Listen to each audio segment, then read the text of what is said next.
પરમ પૂજ્ય ડોંગરીજી મહારાજને તો મહારાજ શ્રી પર અનન્ય ભાવ હતો. એ સંદર્ભે એક વાત કહું કે વાંઢાઈમાં પૂજ્ય ડોંગરીજી મહારાજની કથા ચાલતી હતી. કથાના એ દિવસો દરમિયાન પૂજ્ય વાલરામજી મહારાજનો જન્મદિવસ આવતો હતો. પૂજ્ય ડોંગરીજી મહારાજને આની જાણ થતા તેઓથી દોડી અને વ્યાસપીઠ પરથી નીચે આવ્યા અને મહારાજશ્રીને ચરણે પડી વંદન કરી અને જન્મદિનની શુભેચ્છા પાઠવી. જોગાનો જોગ એ વખતે ત્યાં તાજપુર વાળા પરમ પૂજ્ય નારાયણ બાપુ પણ ત્યાં હાજર હતા.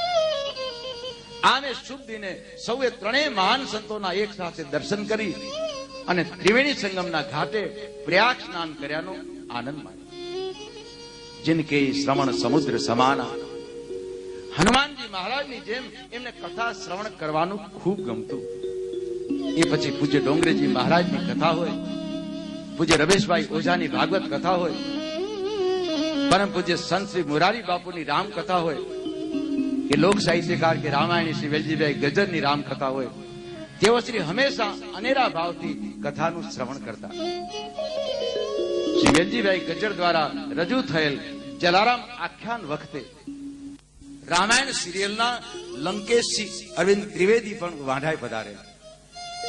તેઓ શ્રી મહારાજશ્રીના દર્શનનો લાભ લીધો અને ટેલિવિઝન પર રામાયણના પાત્રમાં તેઓએ બોલેલા સંવાદો લોકોને કઈ સંભળાવ્યા અને લોકોને એ વખતે રસ તરબોળ કરી દીધા. પૂજ્ય વાલરામજી મહારાજ અવારનવાર કથાઓનું આયોજન કરતા રહી અને લોકોમાં ધર્મનો, નીતિનો, સદાચારનો પ્રચાર કરતા અને કરાવતા. યજ્ઞ કાર્યને મહારાજ શ્રી આપણી સંસ્કૃતિનું અનન્ય અંગ માનતા. મુલુંડમાં યજ્ઞમાં આહુતિ અર્પણ કરી યજ્ઞ દેવને રીઝવતા, તો નારાયણ સરોવરમાં જલ પૂજન કરી દેવતાઓને રીઝવતા. વરુણ દેવને રીઝવવા માટે કરી અને મુંબઈ ખાતે અતિ ભાવથી સમુદ્રનું પૂજન કરેલું. સત્સંગ તેમજ ધર્મ કાર્યો અર્થે પ્રવાસ યાત્રાઓ પણ મહારાજ શ્રી અવિરત કરતા રહેતા. હરિદ્વાર ખાતે આશ્રમના વિકાસ માટેના ભૂમિ પૂજન માટે પધરામણી કરે અને નાસિક ખાતે કુંભ સ્નાન કરીને પાવન થાય અને મુંબઈ થી નાસિકની યાત્રા તો જાણે કે ઉપક્રમ બની ગયેલો. મહારાજ શ્રી પૂજ્ય ભગવતાનંદજી મહારાજના આશ્રમની મુલાકાતે પણ ગયેલા. નાસિક ત્રંબકેશ્વર એ જ્યોતિર્લિંગના પવિત્ર દર્શનથી જાતને ધન્ય કરી એટલું જ નહીં, પરંતુ એને અથાગ પરિશ્રમ બેઠી અને 4 ધામની યાત્રા પણ અતિ ભાવથી કરી.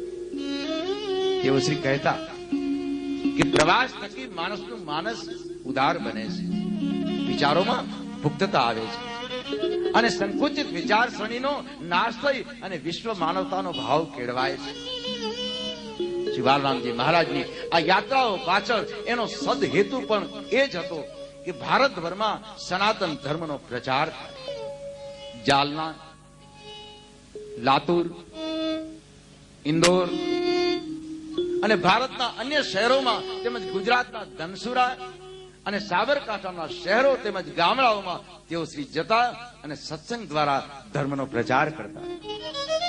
આ સનાતન ધર્મના પ્રચાર અને પ્રસારને માટે મહારાજશ્રીએ સમસ્ત વિશ્વને જાણે કે પરિવાર બનાવ્યો હતો. જ્ઞાત, જાત કે ગરીબ તવંગરના ભેદભાવ એના માટે ગૌણ હતા. એનું સૂત્ર હતું કે નાત જાત અરુ પૂછે ન કોઈ, નાત જાત અરુ પૂછે ન કોઈ, હરિ કો ભજે સો હરિ કા હોય, હરિ કો ભજે સો હરિ કા હોય. ભાનુશાળી હોય કે લોહાણા, પાટીદાર હોય કે બ્રાહ્મણ, વાટિયા હોય કે પછી આહિર, ગુજરાતી હોય કે પછી મહારાષ્ટ્રીયન. અરે જૈન ભાઈઓને તો મહારાષ્ટ્રી પર અનન્ય ભાવ. અરે કોઈ પણ જ્ઞાતિ જાતિ ન હોય પરંતુ તમામને એક જ ભાવભૂમિ પર લાવી સૌને સાથે બેસાડી અને મહારાષ્ટ્રી સમૂહમાં સૌને પ્રાતઃ સ્મરણ અને સંધ્યા પાઠ કરાવતા. આ પ્રાતઃ સ્મરણ અને સંધ્યા પાઠ એ તો એનો નિત્ય ક્રમ હતો અને એ સંધ્યા પાઠ એના અનન્ય સેવક અને પૂજ્ય વાલરામજી મહારાજનો પડછાયો બનીને સાથે રહેનાર ધર્માનુરાગી અને સંગીતજ્ઞ શ્રી બચુ ભગતના કંઠે સાંભળવો એ તો જીવનનો લાભો છે.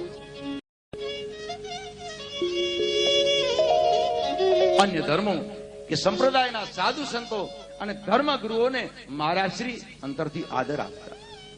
સૌને સમાન સમજી કોઈનામાં દોષ ન જોવા તેઓ સર્વને સમજાવતા અને કહેતા કે અન્યના દોષો જોવા કરતા એ સર્વ દોષો આપણામાં આવી ન જાય એટલી સાવધાની રાખીએ ને એ બહુ જરૂરી છે. અને તેઓ શ્રી એમ પણ કહેતા કે સગુણ નિર્ગુણની ચર્ચામાં સમય ગુમાવવા કરતા દુર્ગુણોને છોડો. જિજ્ઞાસુઓને તેઓ શ્રી સરળ ભાષામાં ઉદ્બોધન કરતા. મારા શ્રી વાલરામજી મિતભાષી હતા. જરૂર પૂરતું જ બોલવું અને ન છૂટકે જ બોલવું એ એમનો જીવન મંત્ર હતો. તેઓ શ્રી કહેતા કે જો આપણે વ્યર્થ વાણી વિલાસ બંધ કરી દઈએ ને તો જગતભરના કલેશો ખતમ થઈ જાય. અરે પ્રશ્નો પેદા જ નથી. એક સંત કહે છે કે હું શું બોલી ગયો એના પર જયારે વિચાર કરું છું ત્યારે મને મૂંગા માણસની અદેખાઈ આવે છે. કેવું અદ્ભુત સૂત્ર.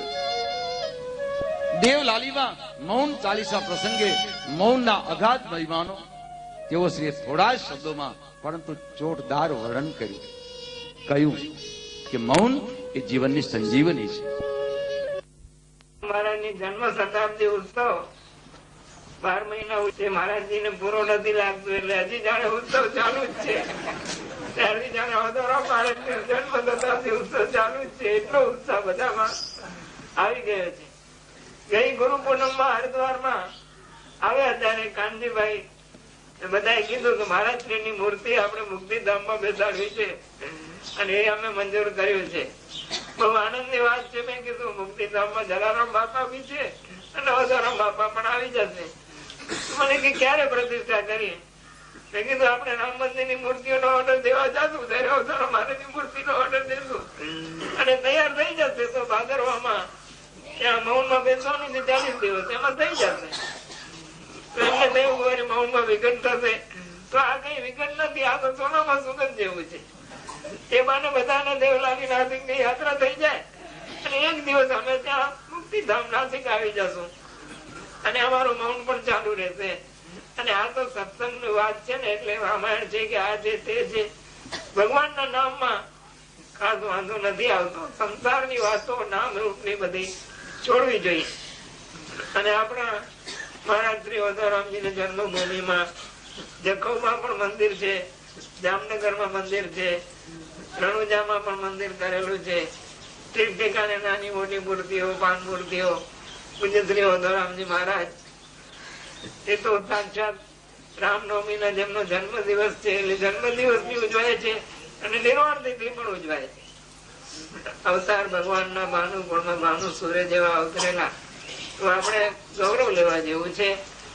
ગુરુનો મહિમા તો આપણા સંધ્યા પાઠમાં ઘણો જ આવે છે કે ગુરુ તત્વ કહું કે બ્રહ્મ તત્વ કહું, પરમાત્મા કહું, હરિ કહું, ભક્તિ ભક્ત ભગવંત ગુરુ ચતુર નામ બપુએ तिनके पद वंदन किए नाथ तो विज्ञाने वस्तु गते तो एक अयामे कछुए बिन नहीं हरि गुरु संत हुए.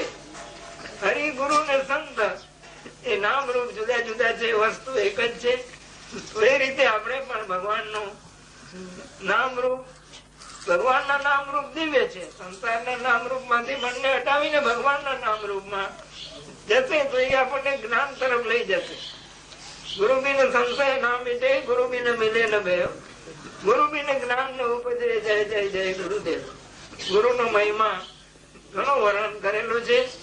એમના દિવ્ય નામ રૂપમાં મન જશે ને એમનું જે વ્યાપક રૂપ છે અસ્થિ ભાતિ પ્રિય સચિદ આનંદ રૂપ એ બધામાં ઘટ ઘટ જ્યોત તમારી જલકે તેજ તમારું સગડે છલકે.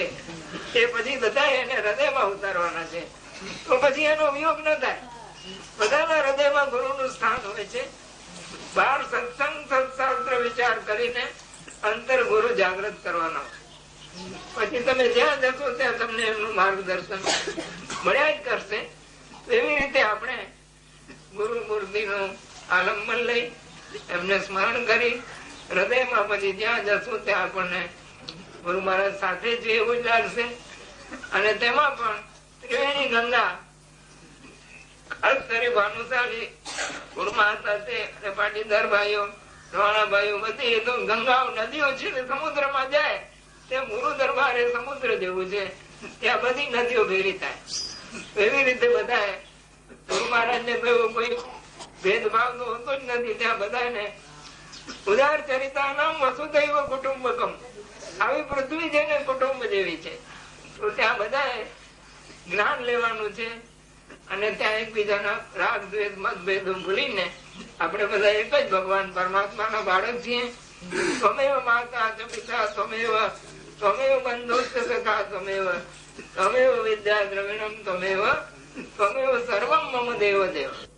દેશે મૌન ખુલશે અને ભંડારો થશે બધાને થશે. મુંબઈ થી થાક પણ લાગે છે અને એમ ક્યારેક પરિવર્તન કહું છું કે પાપ કર્યા હોય તો મુંબઈ જવું પડે. કઈ ખાસ જીવે પેલા પાપ જ કર્યા છે તે ભટકવું પડે છે. એટલું રજોગુણી ભૂમિ છે, પરંતુ કઈ પૂર્વના લેણદેણના સંબંધ હોય છે. ગુરુ મહારાજ નું કાર્ય છે. આશ્રમ ને માટે મુંબઈ જે અમને સહકાર આપ્યો છે એમાં લોહાણા મહાજનવાડીમાં, પાટીદારવાડીમાં, ભાનુશાલીવાડીમાં અને બીજી પણ બધી જ્ઞાતિઓ શું એમાં ભાવિકો બધા જે સહકાર આપ્યો છે. હરદ્વાર આશ્રમ માટે, વંડાઈ આશ્રમ માટે, નારાયણ સરોવર ગૌશાળા માટે, બાળક જામવાળા માટે બધા તન મન ધનથી. અને આ દેવલાલીમાં તો 40 અમે 10 વર્ષ પહેલા વંડાઈમાં પહેલો 40 કર્યો ત્યારે 5 જણા હશું અને આજે અમે 90 છે 50 જણા ભેગા થઈ જાય. અમારા રતિલાલભાઈ, શાંતિલાલભાઈ, કરસમદાસભાઈ, મોહનભાઈ, ચારે ભાઈઓ જાણે રામ લક્ષ્મણ ભરત શત્રુઘ્ન ઉભા છે. એટલી બધી સેવા કરે છે કે અમારાથી સેવા અને એમના માતા પિતાના પણ દર્શન કરેલા એ દશરથ અને કૌશલ્યમાં જેવા હતા. તો આવા ભગવાને ભલે સંપત્તિ આપ્યો એનો સદુપયોગ કરે છે. અહીંયા નારાયણ બાપુ ભજન કરી ગયા, બીજા પણ સંતો આવે છે. સત્સંગ ને સત્શાસ્ત્ર વિચાર એ મુખ્ય પુરુષાર્થ છે. મુક્તિધામના જયરામ શેઠ પણ બધું રતિલાલભાઈ ને શાંતિલાલભાઈ પૂછીને કરતા હતા. એટલો એમનો ભાવ પ્રેમ હતો. અને હજી પણ અમને મહારાજ અવારનવાર આવે છે. તો એ સંતોની જેના પર કૃપા છે એને ભગવાન તરફ જવાનું જલ્દી માર્ગ મળે છે. જીવન સાર સંગ્રાહક રૂપે મહારાજશ્રીએ પ્રારંભમાં 3 પુસ્તિકાઓ સમાજને અર્પણ કરી. અમૃતવાણી, પરમાર્થ નિરૂપણ અને શ્રી ઉપદેશ સાર. એ પછી તેઓશ્રીએ મૌન ચાલીસા સત્સંગ, મૌન સાધના, સત્સંગ પ્રસાદી, પ્રાર્થના સ્તુતિ સંગ્રહ અને શ્રી રામ અર્ચના જેવા સુંદર પુસ્તકો સમાજને સમર્પિત કર્યા. મહારાજની સ્મરણ શક્તિ અદભુત હતી. એ સ્મરણ શક્તિનો લાભ આ રીતેના પ્રવચનો અને પુસ્તિકાઓ રૂપે શબ્દસ્થ થઈ અને જન સમાજ સુધી પહોંચ્યા. કચ્છના શ્રી વાંઢાએ તીર્થધામ ખાતે શ્રી ઉમિયા માતાજીના મંદિર અને સંકુલની પ્રગતિ અને શ્રી ઈશ્વર રામજી અને ક્ષેત્રની સ્થાપના બાદ એમનું એક સ્વપ્ન હતું અને તે એ કે આ વાંઢાએ તીર્થ ક્ષેત્રમાં ભવ્ય, દિવ્ય અને અજોડ એવું રામ મંદિર બાંધ્યું. અને એ માટે મહારાજશ્રીએ ગુરુ ઓધોરામજીને યાદ કરી, વંદન કરી અને દ્રઢ સંકલ્પ કર્યો. તેઓ શ્રી જેટલા રામ પ્રેમી હતા એટલા જ તેઓ શ્રી કૃષ્ણ પ્રેમી હતા. પૂજ્ય વારામજી મહારાજને શ્રદ્ધા હતી કે શ્રી રામ મંદિરના નિર્માણ માટેનો એનો સંકલ્પ સિદ્ધ થશે જ. કારણ કે ફૂલોને નીચોવ્યા બાદ અત્તર બને છે, ચાકડે ચડીને માટી ઘડો બને છે. અને એ જ રીતે જીવનના અનુભવોમાંથી પસાર થયા પછી માનવીમાં શ્રદ્ધાનો જન્મ થાય છે અને શ્રદ્ધા સ્થિર થાય છે. અને શ્રદ્ધા તો સાક્ષાત મા ભવાનીનું સ્વરૂપ છે. રામચરિત માનસ એનું પ્રમાણ આપે છે કે ભવાની શંકરો વંદે શ્રદ્ધા વિશ્વાસ રૂપીણો. અહીંયા વાલરામજી મહારાજની શ્રદ્ધાએ સંકલ્પને વધુ દ્રઢ કર્યો અને અંતે કચ્છના પશ્ચિમ કાંઠે આવેલ વાંઢાએ તીર્થ ક્ષેત્રની પાવન અને લીલીછમ ધરતી પર શાંત વાતાવરણની વચ્ચે 12મી માર્ચ 1993 અને ફાગણ વદ રંગ પંચમીને શુભ દિને શ્રી રામ મંદિરનો પ્રાણ પ્રતિષ્ઠા મહોત્સવ સંપન્ન થયો. ભારતભરમાંથી પધારેલા મંડલેશ્વરો, સાધુ સંતો અને લાખો ભાવિકોની ઉપસ્થિતિમાં ભવ્ય, દિવ્ય અને વિશાળ મંદિરમાં શ્રી રામજી, સીતાજી અને લક્ષ્મણજીની મૂર્તિઓનું સ્થાપન થયું. એ સમયે ઉપસ્થિત સૌ લોકોએ ભગવાન રામના